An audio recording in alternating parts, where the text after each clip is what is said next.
बिस्मिल्लाहिर्रहमानिर्रहीम। अस्सलामुअलैकुम दोस्तों, नई सुबह और नई वीडियो के साथ आपकी खिदमत में हाज़िर हूँ। ਬਜ਼ੁਰਗਾਂ ਨਾਲ ਗੁਫ਼ਤਗੂ ਕਰਨ ਦਾ ਮਕਸਦ ਇਹ ਹੈ ਕਿ ਜਨਾਬ ਅੱਜ ਕੱਲ੍ਹ ਸ਼ਰਅ ਤਲਾਕ ਜਿਹੜੀ ਹੈ ਬਹੁਤ ਜ਼ਿਆਦਾ ਵੱਧਦੀ ਹੈ ਪਈ। ਅਤੇ ਪਹਿਲੇ ਦੌਰ ਦੇ ਵਿੱਚ ਜਦੋਂ ਰਿਸ਼ਤਾ ਕੀਤਾ ਜਾਂਦਾ ਸੀ, ਬਜ਼ੁਰਗਾਂ ਦੀ ਐਡਵਾਈਸ ਹੁੰਦੀ ਸੀ ਅਤੇ ਉਹਦੇ ਤਹਿਤ ਹੀ ਜਿਹੜਾ ਰਿਸ਼ਤਾ ਕੀਤਾ ਜਾਂਦਾ ਸੀ ਅਤੇ ਉਹ ਤੋੜ ਤੱਕ ਚੜ੍ਹ ਜਾਂਦਾ ਸੀ। अस्सलाम वालेकुम जी। वालेकुम सलाम।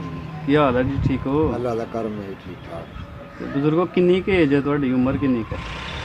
मेरी उम्र को 60 का साल है। ਮਾਸ਼ਾਅੱਲਾ ਜੀ, ਅੱਲਾ ਤੁਹਾਨੂੰ ਮਜ਼ੀਦ ਉਮਰ ਦੇ। 65 ਦੀ ਜੰਗ ਦੀ ਸੰਭਾਲ ਹੈ ਮੈਨੂੰ 5 ਅੱਛਾ। ਸਾਲ ਦਾ। ਸਹੀ। 65 ਦੀ ਇਹਦਾ ਮਤਲਬ ਹੈ ਕਿ ਤੁਹਾਡੀ 65 ਤੋਂ ਪਹਿਲਾਂ ਦੀ ਪੈਦਾਇਸ਼ ਹੈ। ਸਹੀ ਸਹੀ। ਦੱਸਦੇ ਨੇ ਕਿ ਬਜ਼ੁਰਗ ਜਿਹੜੇ ਨੇ, ਪਹਿਲੇ ਜਿਹੜੇ ਪੁਰਾਣੇ ਬਜ਼ੁਰਗ ਸਨ, ਉਹਨਾਂ ਦੀਆਂ ਗੱਲਾਂ ਬੜੀਆਂ ਮਜ਼ੇਦਾਰ ਤੇ ਸਿਆਣੀਆਂ ਹੁੰਦੀਆਂ। ਸਾਨੂੰ ਕੋਈ ਸਿਆਣੀ ਗੱਲ ਸੁਣਾਓ। ਬਿਲਕੁਲ ਜਨਾਬ। ਅੱਛਾ ਜੀ। ਪਹਿਲੇ ਦੌਰ 'ਚ ਲੋਕੀ ਰਿਸ਼ਤੇ ਕਰਦੇ ਹਨ। ਅੱਛਾ। ਉਦੋਂ ਰਿਸ਼ਤੇ ਇਸ ਤਰ੍ਹਾਂ ਕਰਦੇ ਹਨ ਕਿ ਜਿਹੜੇ ਨਾਈ ਨੇ, ਕੰਮੀ ਨੇ, ਜਿਹੜੇ ਉਹਨਾਂ ਨੂੰ ਕੰਮੀ ਕਿਹਾ ਜਾਂਦਾ। ਨਾਈਆਂ ਨੂੰ ਕੰਮੀ, ਤਰਖਾਣ, ਲੁਹਾਰ, ਕੰਮੀ ਇਹ ਹੀ ਨੇ। ਠੀਕ ਹੈ। ਕੰਮੀਆਂ ਨੂੰ ਕਹਿੰਦੇ ਹਨ ਕਿ ਰਿਸ਼ਤਾ ਲੱਭੋ। ਸਹੀ ਹੈ। ਕੰਮੀ ਰਿਸ਼ਤਾ ਕਰਦੇ ਹਨ। ਇੱਕ ਦਿਨ ਇੱਕ ਬੰਦੇ ਨੇ ਇੱਕ ਨਾਈ ਨੂੰ ਕਿਹਾ ਰਿਸ਼ਤਾ ਕਰਨਾ। ਲੋ ਜੀ, ਉਹ ਗਿਆ, ਰਿਸ਼ਤਾ ਤੈਅ ਹੋ ਗਿਆ। ਸਹੀ। ਉਹਨਾਂ ਕਿਹਾ ਜਨਾਬ ਫਲਾਣੇ ਦਿਨ ਤੇ ਤੁਸੀਂ ਬਰਾਤ ਲੈ ਕੇ ਆਉਣਾ। ਉਹਨਾਂ ਕਿਹਾ ਜੀ ਕਿੰਨੇ ਬੰਦੇ ਲੈ ਕੇ ਆਈਏ? ਬਰਾਤ ਵਾਲਿਆਂ ਕਿਹਾ। ਕੁੜੀ ਵਾਲਿਆਂ ਨੇ ਕਿਹਾ ਕਿ ਜਨਾਬ ਤੁਸੀਂ 100 ਬੰਦਾ ਲੈ ਕੇ ਆਓ। ਸਹੀ। ਤੇ ਸਾਰੇ ਜੰਗ ਛੋਕਰੇ ਹੋਣੇ ਚਾਹੀਦੇ। ਜੰਗ ਮੁੰਡੇ ਸਾਰੇ ਜੰਗ ਮੁੰਡੇ। ਸਹੀ।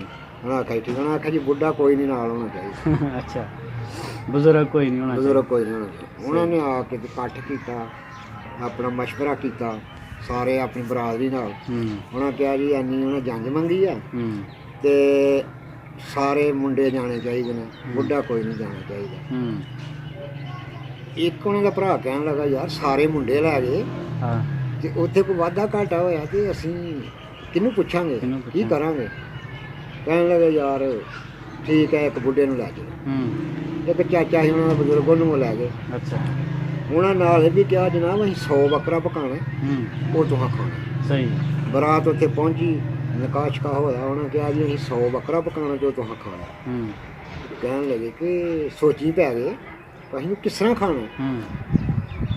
ਉਹ ਚਾਚੇ ਨੂੰ ਬਕਸੇ 'ਚ ਬੰਦ ਕਰਕੇ ਉਹਨਾਂ ਖੜਿਆ ਲਿਆ। ਅੱਛਾ। ਚਾਚੇ ਨੂੰ ਕਹਿਣ ਲੱਗੇ, ਬਕਸੇ ਦੇ ਨਾਲ ਕੰਨ ਲਾਇਆ, ਸਰਾਖ ਕੀਤਾ ਸੀ। ਉਹਨਾਂ ਕਿਹਾ ਜਨਾਬ ਚਾਚਾ ਜੀ ਇਹ ਗੱਲ ਹੈ ਬਜ਼ੁਰਗੋ, ਤੇ ਇਹਦਾ ਕੀ ਹੁਣ ਜਵਾਬ ਦੇਈਏ? ਸਹੀ। ਬਜ਼ੁਰਗ ਵਿੱਚੋਂ ਬੋਲੇ ਬਕਸੇ 'ਚ। ਉਹਨਾਂ ਆਖਿਆ ਕਿ ਬੇਵਕੂਫੋ, ਉਹਨਾਂ ਨੂੰ ਕਹੋ ਕਿ ਇੱਕ ਇੱਕ ਬੱਕਰਾ ਕਰਨ, ਇੱਕ ਦਵਾ ਕਰਨ, ਉਹਨੂੰ ਪਕਾ ਕੇ ਤੇ ਉਹ ਤਕਸੀਮ ਕਰ ਲੈਣ ਤੇ ਫੇਰ ਦੂਸਰਾ ਕਰਨ। ਸਹੀ।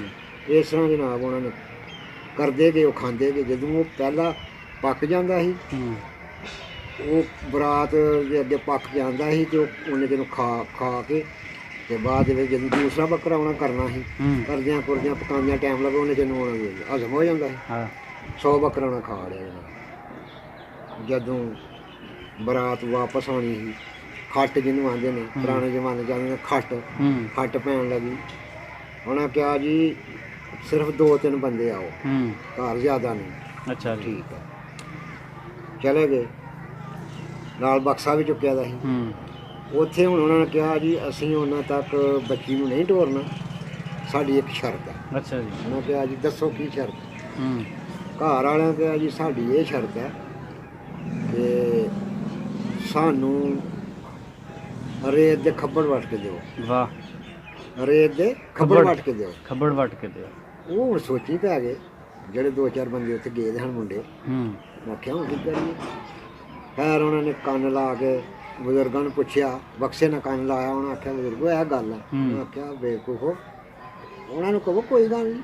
ਸਹੀ। ਅਸੀਂ ਵੱਟ ਦਿੰਦੇ ਤੁਹਾਨੂੰ ਖੱਬੜ। ਸਹੀ। ਲੇਕਿਨ ਇੱਕ ਗੱਲ ਹੈ। ਹਾਂਜੀ। ਕੀ? ਉਹਨਾਂ ਕਿਹਾ ਜਨਾਬ ਤੁਸੀਂ ਸਾਨੂੰ ਛਾਨਣੀ 'ਚ ਪਾਣੀ ਲਿਆ ਦਿਓ, ਅਸੀਂ ਤੁਹਾਨੂੰ ਖੱਬੜ ਵੱਟ ਦਿੰਦੇ। ਬਿਲਕੁਲ ਸਹੀ। ਉਹਨਾਂ ਕਿਹਾ ਜਨਾਬ ਸਾਨੂੰ ਤੁਸੀਂ ਛਾਨਣੀ 'ਚ ਪਾਣੀ ਲਿਆ ਦਿਓ ਤੇ ਅਸੀਂ ਖੱਬੜ ਵੱਟ ਦਿੰਦੇ। ਉਹਨਾਂ ਕਿਹਾ ਜੀ ਛਾਨਣੀ 'ਚ ਪਾਣੀ ਆਉਂਦਾ। ਹਾਂਜੀ। ਛਾਨਣੀ 'ਚ ਤਾਂ ਪਾਣੀ ਨਹੀਂ ਆ ਸਕਦਾ। ਘਰ ਵਾਲਿਆਂ ਆਖਿਆ ਛਾਨਣੀ 'ਚ ਪਾਣੀ ਆਉਂਦਾ। ਮੁੰਡੇ ਵਾਲਿਆਂ ਕਿਹਾ ਜਨਾਬ ਜੀ ਛਾਨਣੀ 'ਚ ਪਾਣੀ ਨਹੀਂ ਆਉਂਦਾ ਤੇ ਰੇਤ ਦੇ ਖੱਬੜ ਬਟਾਉਂਦੇ ਨੇ। ਖੱਬੜ ਬਟਾਉਂਦੇ ਉਹਨਾਂ ਆਖਿਆ ਜੀ ਅਸੀਂ ਹਾਰ ਗਏ ਤੇ ਤੁਸੀਂ ਜਿੱਤ ਗਏ। ਤੇ ਉਹਨਾਂ ਜਨਾਬ ਬੱਚੀ ਤੋਰ ਦਿੱਤੀ। ਬੱਚੀ ਤੋਰ ਦਿੱਤੀ ਤੇ ਬੰਦਿਆਂ ਨੇ ਗੱਲ ਕਹੀ ਕਿ ਵਾਕਿਆ ਹੀ, ਮੁੰਡਿਆਂ ਨੇ ਇਹ ਗੱਲ ਕਹੀ ਵਾਕਿਆ ਹੀ ਸਿਆਣੇ ਦਾ ਤੇ ਆਮਲੇ ਦੇ ਚਾਰ ਦਾ ਬਾਅਦ ਚ ਮਜ਼ਾ। ਬਾਅਦ ਦੇ ਵਿੱਚ ਮਜ਼ਾ। ਬਿਲਕੁਲ ਸਹੀ ਬਾਤ। ਵਾਹ ਜੀ ਵਾਹ, ਕੀ ਬਾਤ ਹੈ, ਜ਼ਿੰਦਾਬਾਦ।